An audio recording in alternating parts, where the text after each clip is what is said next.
Welcome to our presentation of 1984. Our topic is language as mind control. Language is freedom. The ability to express oneself is the beauty of freedom in America. However, in other countries, manipulation of this freedom oppresses a society. It degrades their standard of living, and it reduces their citizens to a one-minded group. In our first picture, we see thought police. Thought police in Oceania are fear-mongering agents of the ministries that are pervasive. They invade a person's innermost thoughts and subject them to discrimination.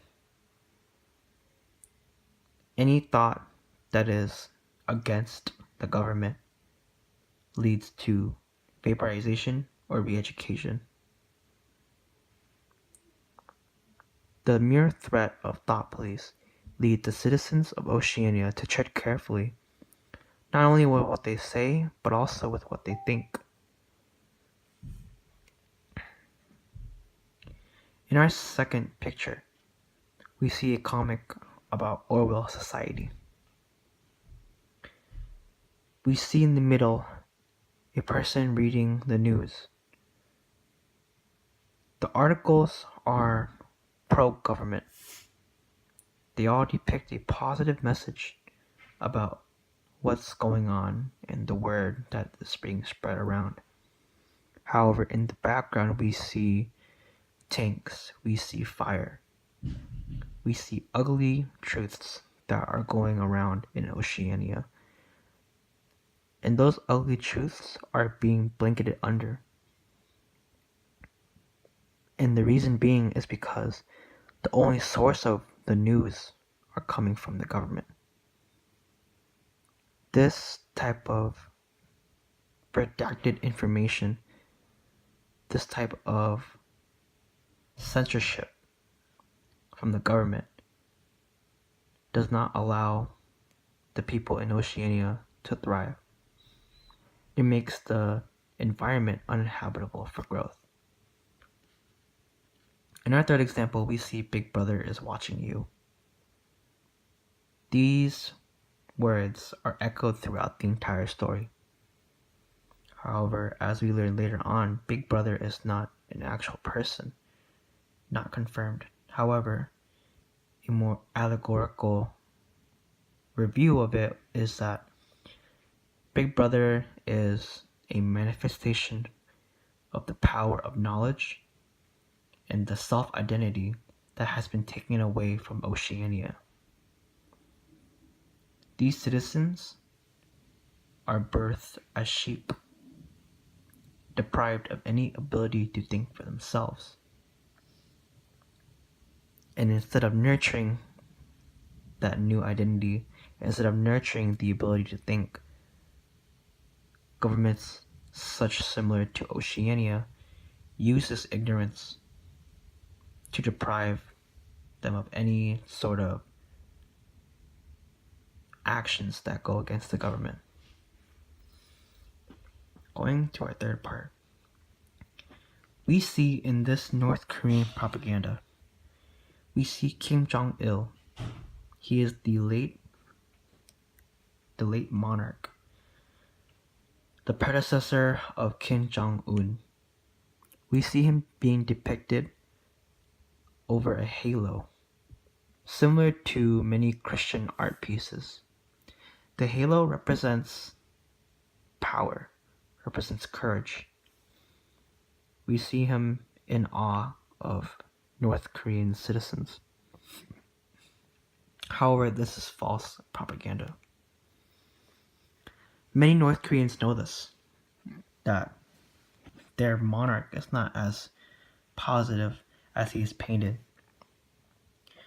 However, because of North Korea's containment of any outside worldly issues,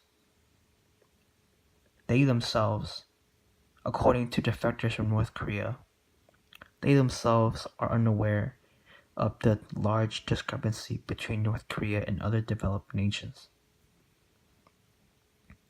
This relies and thrives upon the idea that the citizen's ignorance is the government's strength. In our second piece of real-world mind control is seen in Russian propaganda. Within these pictures, we see the access to read and write. To be able to learn how to read and write and to become literate is a freedom that Americans are blessed to have. As of the date of this propaganda, it was made accessible to people to be able to learn and write and to read. However, the mere reason as to why they were funded, these schools, was because of war, essentially. The first picture says, "If you do not read books, you will lose grammar." And the second depicts, "Women, learn to read and write. Oh mother, if you were literate, you could help me." These desperate cries for help, these desperate pleas, lead to guilt. It preys on the desperation to have a financial, socio-economic standing.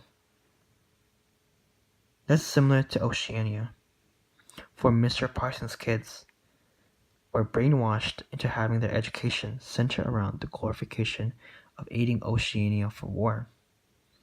In that same way, these Russian propaganda pieces pried and thrived on the fear that if language wasn't present, then the families left behind would be out of control, would lose control, essentially. Our last piece of propaganda comes from Iraq. In many warring countries, the media and textbook paints U.S. intervention as positive. However, in the many eyes of Iraq, they see the U.S. as nosy and intrusive. In some cases, depending on who you ask, it is true. The ill-advised intervention did more hurt than help. The U.S. intervention, for however many decades it has been going on, left Iraq sort of where they were before the war, before U.S. intervention. They are left with deepening conflict, muddled government, and frankly with no solution at all. The only thing they gained from this was a sense of realism, but they had lost a lot of time that could have been used to rebuild their country. America was seen as a helping hand, when in reality, they intervened in something that they weren't able to keep the promise in. And that is what hurts Iraq. With that being said, thank you for listening, and this has been Language as Mind Control. Thank you so much.